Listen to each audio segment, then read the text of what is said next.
আসসালামু আলাইকুম। হ্যালো বন্ধুরা, আজকে আমরা নতুন একটা রেসিপি তৈরি করতে গিয়ে এখানে আমি শুটকি নিয়ে নিলাম। বাংলা শুটকি নিয়ে ভালো করে ধুয়ে পরিষ্কার করে নিলাম। তারপর একটা প্যান বসিয়ে তার মধ্যে গরম জল করে তাতে শুটকি সব দিয়ে দিলাম।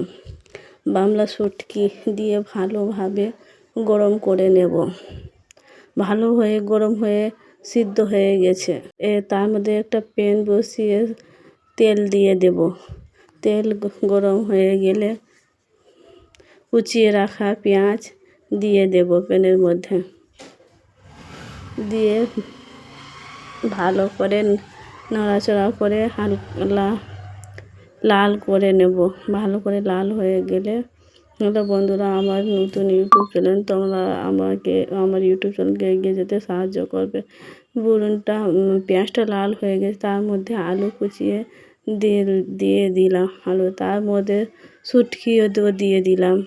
আলু শুটকির চচ্চড়ি খেতে অনেক দারুণ। তোমরা প্লিজ সাবস্ক্রাইব করবেন নতুন চ্যানেল আমার, আর আমার ভিডিওকে এগিয়ে যেতে সাহায্য করবেন। এতে একটু নুন দিয়ে দিলাম, তার লঙ্কা গুঁড়ো দিয়ে দিলাম। তারপর এর মধ্যে 1 চামচ হলুদ গুঁড়ো দিয়ে দিলাম। তারপরে জিরে গুঁড়ো 1 চামচ দিয়ে আদা রসুন বাটা দিয়ে দিলাম। দিয়ে ভালোভাবে মিশিয়ে নেব।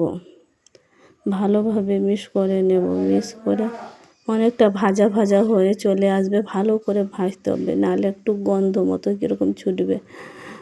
ভালো করে ধুয়ে পরিষ্কার করে যদি ভালো করে রান্না করো তাহলে খেতে অনেক দারুণ লাগে। তাই এর মধ্যে জল দিয়ে তারপরে 5-10 মিনিটের মধ্যে ঢাকিয়ে দেব।